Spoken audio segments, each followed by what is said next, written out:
প্রথমেই আমাদের channel extra স্কুলে সাবস্ক্রাইব করুন এবং বেল আইকন বাটনটি অন করুন পরবর্তী ভিডিওটি মিস না করার জন্য। আসসালামু আলাইকুম। এক্সট্রা স্কুলে তোমাদের সবাইকে স্বাগতম। আশা করি তোমরা সবাই অনেক ভালো আছো। তোমরা যারা 2021 এবং 2022 সালে এসএসসি পরীক্ষা দেবে তোমাদের সকলের জন্য রইল শুভকামনা। তো আমি উচ্চতর গণিতের একাদশ অধ্যায়ের ধারাবাহিক আলোচনায় এখন আমি আলোচনা করব 11.2 থেকে।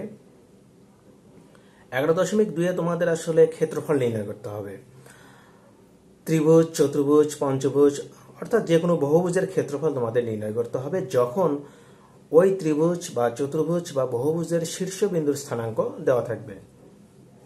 তাহলে কোনো একটা বহুভুজের শীর্ষবিন্দুর স্থানাঙ্ক যদি দেওয়া থাকে তাহলে তোমরা ক্ষেত্রফলটা কিভাবে নির্ণয় করবে সেটা নিয়ে আমি শুরুতেই আলোচনা করব। তো সেক্ষেত্রে এখানে দেখো, শুরুতেই তোমরা দেখতে পাচ্ছ যে এখানে একটা ত্রিভুজ এবিসি তোমরা চিত্র দেখতে পাচ্ছ। তো এই চিত্রে তোমাদের শীর্ষবিন্দু এ বি সি এর স্থানাঙ্ক দেওয়া আছে। এ বিন্দুর স্থানাঙ্ক হলো x1 y1, বি বিন্দুর হলো x2 y2, সি বিন্দুর হলো x3 y3। তাহলে এই ক্ষেত্রফল সূত্র যেটা সেটা তোমরা লিখবে কিভাবে। এখানে ত্রিভুজ ক্ষেত্র এবিসি সমান, এটা সূত্রে হাফ তোমাদের দিতে হবে। এখানে absolute value of x1 y1, x2 y2, x3 y3, x1 y1। এখানে এ বিন্দুর স্থানাঙ্ক x1 y1 সেটা তোমাদের নিতে হবে x1 y1, বি বিন্দুর স্থানাঙ্ক হলো x2 y2 সেটা তোমাদের নিতে হবে x2 y2, সি বিন্দুর স্থানাঙ্ক x3 y3 সেটাও তোমরা এভাবে কলাম আকারে নেবে। আর প্রথম যে কলাম সেটা তোমাদের রিপিট করতে হবে।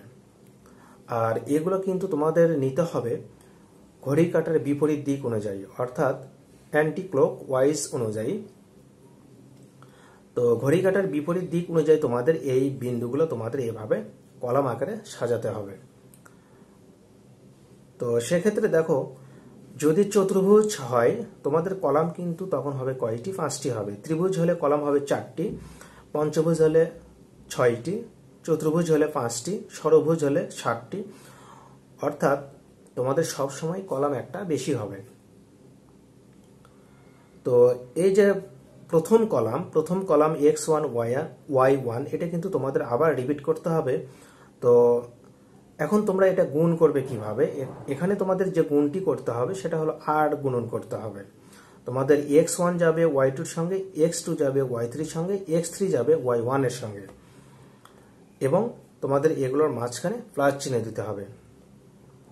যখন ডান পাশ থেকে বামে r গুণন করবে তখন তোমাদের কি করতে হবে? সূত্রে মাইনাস দিতে হবে, সূত্রে মাইনাস দিতে হবে, সূত্রে মাইনাস দিতে হবে। তাহলে x2 যাবে y1 এর সঙ্গে, মাইনাস দিতে হবে, x3 যাবে y2 এর সঙ্গে, সূত্রে মাইনাস দিতে হবে, x1 যাবে y3 এর সঙ্গে এবং সূত্রে মাইনাস দিতে হবে। তো সেক্ষেত্রে এভাবেই তোমাদের ক্ষেত্রফল নির্ণয় করতে হবে। আর ক্ষেত্রফল নির্ণয় করতে গিয়ে তোমরা অবশ্যই কিন্তু ঘড়ির কাঁটার বিপরীত দিক অনুযায়ী নেবে। এখন তোমাদের যে বিন্দুগুলির স্থানাঙ্ক দেওয়া থাকবে সেগুলো কি করবে? তোমরা গ্রাফ পেপারে সে বিন্দুগুলো পাতন করবে। পাতন করার পর তারপর তোমরা অবশ্যই তখন ঘড়ির কাঁটার বিপরীত দিক অনুযায়ী তোমরা এই বিন্দুগুলি সাজাবে। তো আশা করি তোমরা বুঝতে পারলে যে কোনো একটা বহুভুজের ক্ষেত্রফল তোমাদের কিভাবে নির্ণয় করতে হবে যখন ওই বহুভুজের শীর্ষ বিন্দুর স্থানাঙ্ক দেওয়া থাকবে। তো আসলে দু একটা প্রশ্ন সমাধান করলে তোমরা আরো ক্লিয়ার হয়ে যাবে। এখানে এরকম যে 3টি বিন্দুর স্থানাঙ্ক এখানে দেওয়া আছে এ বি সি, আর বলা হলো যে এ বি সমান বিসি যদি হয় তবে এর সম্ভাব্য মানসমূহ তোমাদের নির্ণয় করতে হবে। আর এ এর মানের সাহায্যে যে ত্রিভুজ গঠিত হবে তার ক্ষেত্রফল তোমাদের নির্ণয় করতে হবে। তাহলে শুরুতেই কিন্তু তোমরা কি করবে? এ বি সমান বিসি এই শর্ত অনুযায়ী তোমরা এর মানটা আগে বের করে নেবে। তাহলে দেখো এখানে এ বি সমান আমরা কি করব? দূরত্ব নির্ণয়ের যে সূত্র তোমরা 11.1 যে সূত্র তোমরা জেনে রেখেছো সেটা হলো দূরত্ব নির্ণয়ের সূত্র। সেই সূত্র অনুযায়ী তোমাদের কি করতে হবে? দুইটি বিন্দুর স্থানাঙ্ক দেওয়া থাকলে সেক্ষেত্রে দূরত্ব তোমাদের বের করে নিতে হবে। তাহলে এ বি এর দূরত্ব আসবে এখানে কত? 13 একক। বিসি যদি তোমরা বের করে নাও সেটা আসবে তোমাদের এখানে হিসাব করে এটা এভাবে রেখে দিতে হবে। তো আসলে প্রশ্ন মতে তোমরা লিখবে যে এ বি সমান বিসি। এখন তোমরা উভয় পাশে স্কোয়ার করবে, কারণ এই রুট আছে, রুটটাকে তো উঠাই দিতে হবে। তো স্কোয়ার করার পর তোমরা এখানে হিসাব নিকাশ করে সর্বশেষ দেখো এ সমান এখানে তোমরা +-5 +10 পাবে। বাম পাশে 10 কে ডান পাশে পার করে দিলে +10 হবে। এখানে প্লাস চিহ্ন নিয়ে তোমরা এর মান পাবে 15 আর মাইনাস চিহ্ন নিয়ে পাবে এর মান হলো 5। এখন এই যে এর মান দুইটা পেলে তাহলে ত্রিভুজের ক্ষেত্রফল অবশ্যই দুইটা আসবে, কারণ এ সমান যদি কথার কথা এখানে 5 নাও তাহলে ত্রিভুজের ক্ষেত্রফল কত আসবে। দেখো তোমাদের সি বিন্দু স্থানাঙ্কে কিন্তু এ এখানে, তো এর মান এখানে একবার 5 বসাতে হবে, একবার 15 বসাতে হবে। 5 বসালে ত্রিভুজের চিত্র চেঞ্জ হয়ে যাবে, ক্ষেত্রফলও তোমরা আলাদা পাবে। আবার 15 বসালে সেক্ষেত্রেও তাই। তো এর মান দুইটার জন্য দুইটা ক্ষেত্রফল আমরা বের করে নেব। তো সেক্ষেত্রে দেখো এর মান যখন 5 হবে তখন আসলে ক্ষেত্রফল কত আসে। ক্ষেত্রফল আসবে এখানে 119/2 বর্গ একক। তারপর এখানে শোনো, তোমাদের যে কাজটি করতে হবে এখানে half into absolute value of, এটা হিসাব নিকাশ করে এই অ্যাবসোলিউট ভ্যালু অফ সামথিং যেটাই থাক এটা হিসাব নিকাশ করে যদি মাইনাস মান কখনো আসে এই পরমান চিহ্নের কারণে কিন্তু সেটা প্লাস হয়ে যাবে, কারণ ক্ষেত্রফল কিন্তু কখনো মাইনাস হতে পারে না, এটা অবশ্যই তোমরা জানো। তো এখানে এর মান যখন তোমরা 15 নেবে তখন কিন্তু ক্ষেত্রফল তোমরা পাবে কত, 169/2 বর্গ একক। তো এখানে তোমাদের ঘড়ি কাঁটার বিপরীত দিক অবশ্যই খেয়াল রাখতে হবে। যখন এর মান 5 নিলাম তখন কিন্তু দেখো ত্রিভুজটা এখানে অনুমান করে আমি নিয়ে এসে তোমরা গ্রাফ পেপারে বিন্দুগুলো পাতন করলে তোমরা সঠিক যে চিত্র পাবে সে অনুযায়ী তোমরা ঘড়ি কাঁটার বিপরীত দিকে তোমরা বিন্দুগুলো নিয়ে নেবে। এখানে দেখো বি বিন্দুকে আমি ঘড়ি কাঁটার বিপরীত দিক অনুযায়ী বি বিন্দুকে আমি শুরুতেই নিলাম, তারপর আমি এ বিন্দু নেব, তারপর সি বিন্দু নেব। তুমি যদি বলো যে না আমি এ বিন্দুকে আগে নেব তাহলে তোমাকে এর পরে সি নিতে হবে, তারপর বি নিতে হবে। তুমি এর পর কখনোই কিন্তু বি কে নিতে পারবে না, তাহলে সেটা হয়ে যাবে ঘড়ি কাঁটার দিক অনুযায়ী। তোমাকে অবশ্যই ঘড়ি কাঁটার বিপরীত দিক অনুযায়ী নিতে হবে।